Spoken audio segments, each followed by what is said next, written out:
not to break my streak and not break my rule by not going to any press screening. So I held strong and I didn't go, but I am going to go to an early fan screening tomorrow.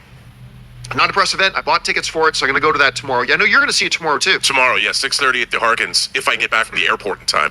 Very, very, very excited about it. I cannot wait to see it. Now, we heard some first reactions. All right, speaking of those reactions, somebody told me that I should check out this one from Campea because they had an issue with the video I just put up the other day. So you can go on the channel and check out my review and see what you think about it. But we're gonna hear what Campea had to say, and then we can compare the two. I also brought some extra talking points that I'm pretty sure you guys watching this right now will agree with that I didn't get to bring up in my last review of Predator Badlands. Let's continue though.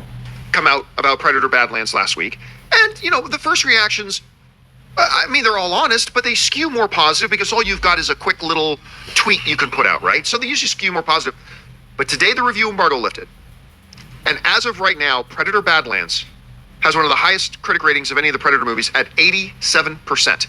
And it's not just with 5 or 6 reviews come in. This is like with 52 reviews that have come in. So let's go over it. Now, for those of you who have heard the rumors that they paid for that rating, that is exaggerated, is inflated and everything, I'm going to urge you to see the movie for yourself because it is not exaggerated. The movie is freaking awesome. Like I said, I got some talking points coming up, so make sure you keep watching. But it's been a couple movies that's gotten a high rating like that before, so it's not impossible for you to get a high rating from the critics on Rotten Tomatoes or from the fans, especially not the fans, you know what I'm saying?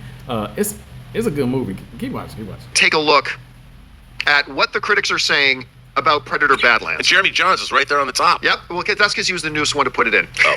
But well, in my mind, he's a top critic. He is. In my heart. He gave it the positive red tomato. He says pretty entertaining is what he says in there. Dread Central says this is the Predator theatrical experience we've been waiting for.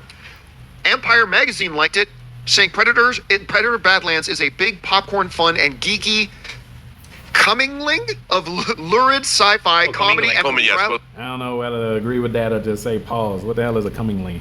Anyway, let's get to some talking points real quick, then we'll continue with what John was just saying right here. Okay, so I have 5 moments that stand out from Predator Badlands that I wanted to discuss with you guys, and I'm pretty certain that when you see the movie, come back here and comment if these were your favorite parts. Okay, so number 1, the Outcast hunt begins. The film opens early on with Deck, a young predator, Yautja, who is exiled or deemed unworthy by his clan, setting out to prove himself, okay? Why it standouts? Because it subverts the usual predator as hunter of humans by making the predator the protagonist, okay? And that's the point right there. That's the part that's standing out to a lot of people that I'm hearing is the fact that he's the protagonist now. You understand what I'm saying? It's not like Danny Glover or the hoodlums, you know what I'm saying, in Predator 2, where he was going and cleaning up the streets, it looked like.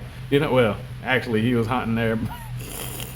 Okay, anyway, creating empathy and stakes for someone we're not supposed to be rooting for. That's what it is. It's flipped on his head, right? Then we got number 2, meeting the synthetic alley. I like it. I like the synthetic. I'm not going to act like I don't like the synthetic. Would I have rather had the synthetic not play 2 characters and him just roam around by himself? I think they made a good team, but I kind of wish it was just him by himself. But they got to give these celebrities some face time. Okay, so Deck encounters the synthetic. She was damaged, of course she's from Wayland, and then she becomes like a partner. You wouldn't expect it, you know what I'm saying? Predator's like perfection, kind of like the Spartans and stuff, like the myth that if the baby was born deformed or something like that, the Spartans would like kill the baby or throw the baby away or something like that. Like, I know that's kind of extreme, but that's kind of how they are, right? So why does it stand out? Well, a human designed android partnering up with a predator, I don't know. Both of them are outsiders from this planet right here. So it allows us to see both in a different element, even though the synthetic is programmed to do what it does. It's not actually human or anything like that. So it's kind of different. Come on out. The planet of trials. That's another moment. It says on the planet, sometimes referred to Jenna, the environment itself becomes an antagonist. So you get to see all of the different elements, like the flowers, the trees themselves are alive, and not to mention the other animals and all of that extra stuff that just become crazy as hell. So let's get to it. Let's go back, and then I'll tell you guys some more in a minute. Be commingling. Commingling. Oh, I read that wrong. I read coming. But it's very lukewarm in its negativeness. It says, while there's plenty of CGI action-packed stuff, there's no real tension. Okay, fair enough. AV Club also didn't like it. They said the mystique of the Predator, what it was and where it came from, was best left to the imagination. The second you start pulling that thread, the whole idea falls apart. I totally disagree with that. I think I do too.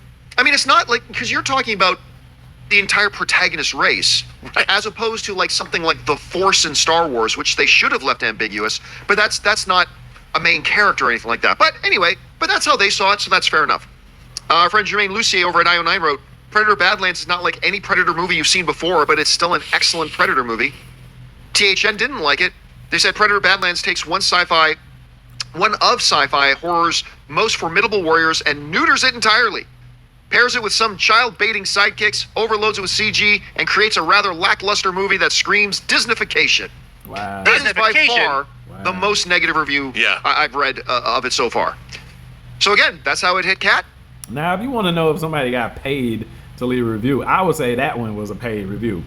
You can't have 100% positive reviews, but the stuff that they said, hey, if that's real, that's their opinion. But I wasn't getting that vibe at all, guys. You know what I'm saying? What do you think, man? If you got to see it earlier, let me know. I'm gonna put the rest of the talking points, the standout moments that I had for you guys. I'm gonna put that in the comment section and in the description, and you guys can check that out. All right.